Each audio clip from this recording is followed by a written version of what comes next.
Je vais maintenant inviter à prendre la parole une autre personnalité du cru qui s'est fait connaître pour ses engagements, notamment au Conseil régional.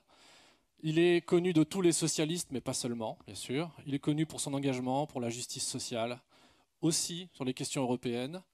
Il préside le groupe socialiste au Conseil régional, Monsieur Christophe Clergeot. Monsieur Christophe Clergeot.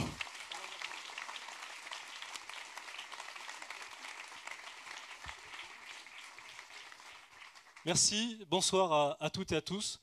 Moi, je suis vraiment très fier qu'on puisse accueillir ce soir ici à Nantes toute l'équipe d'Envie d'Europe. C'est vraiment une belle équipe qui a fait le choix de jouer collectif pour réveiller la gauche, pour la faire à nouveau rayonner. Nous avons enclenché un rassemblement de la gauche. Je crois que nous sommes en train de la réinventer et que ce soir, il faut qu'on le dise haut et fort. Ici, c'est là que bat le cœur de la gauche. Ici, ensemble, nous sommes la gauche. Alors la gauche, elle a une histoire et avant de parler un peu de l'avenir, je vais vous dire un mot d'un passé finalement assez récent. Il n'y a pas si longtemps, il y avait un gouvernement socialiste où siégeaient des écologistes et des socialistes ensemble. Un gouvernement qui se mobilisait pour réussir la conférence de Paris, un gouvernement qui pratiquait le dialogue avec les syndicats, un gouvernement qui a fait voter le mariage pour tous et le rétablissement de la retraite à 60 ans pour les carrières longues. Le chef de ce gouvernement, il pouvait pas être là ce soir. Il m'a appelé pour me dire de vous transmettre ses amitiés, son salut. C'est aussi celui qui a ramené la gauche au pouvoir à Nantes. Donc je voudrais tous vous demander de saluer le nom et l'action de Jean-Marc Ayrault.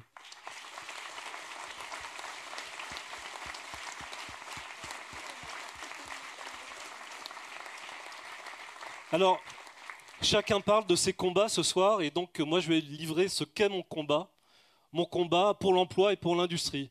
Alors ben oui, on est une liste écologique et sociale. Et une liste écologique et sociale, c'est l'emploi qui va avec l'écologie, c'est l'industrie qui va avec l'écologie, mais une industrie qui est capable de se transformer, des emplois autour d'autres activités. Il y a quelques années, en 2011, j'ai fait mon premier rendez-vous à la Commission européenne. Et je l'ai fait pour convaincre qu'il ne fallait pas laisser tomber les chantiers navals, que la base industrielle des chantiers, elle était utile pour réussir d'autres défis industriels. Aujourd'hui, toutes les entreprises de la construction navale sont mobilisées pour réussir la décarbonation du transport maritime. On voit revenir la voile sur les paquebots et sur les cargos de marchandises. L'ensemble de ce tissu s'est mobilisé pour réussir la filière des énergies marines renouvelables. Et oui, c'est trop long. Il faudrait aller beaucoup plus vite, mais aujourd'hui, il y a des centaines d'emplois dans cette région autour des énergies marines renouvelables. Donc réussir l'avenir de l'industrie en prenant le tournant de la transition écologique, ça, nous pouvons le faire ensemble. Et j'aurais pu vous parler aussi d'Armor à la Chevrolière et à Nantes qui fait des films photovoltaïques souples qu'on pourra mettre sur toutes les surfaces, sans silicium et sans métaux rares.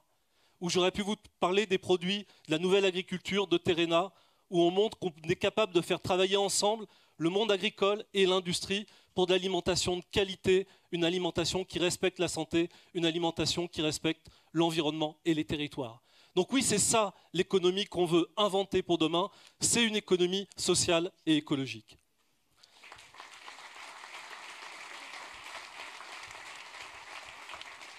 Et pour terminer, le combat de l'emploi, c'est le combat pour une des propositions phares de notre programme, ce que nous appelons le bouclier emploi. En 2009, dans cette région, comme dans beaucoup d'autres, du jour au lendemain, des entreprises ont vu leur carnet de commandes s'effondrer.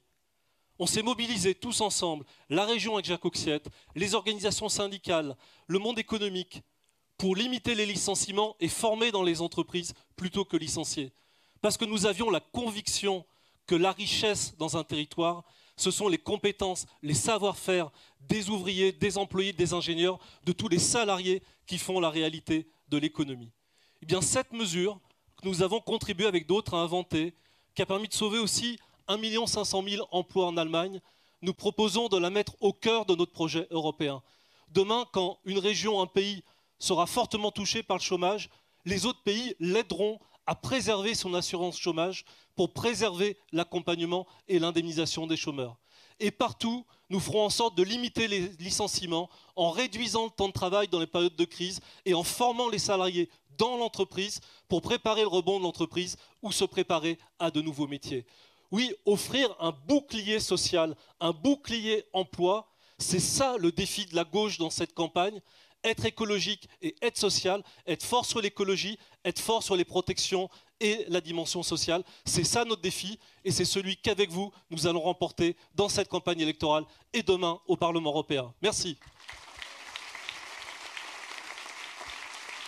Merci Christophe.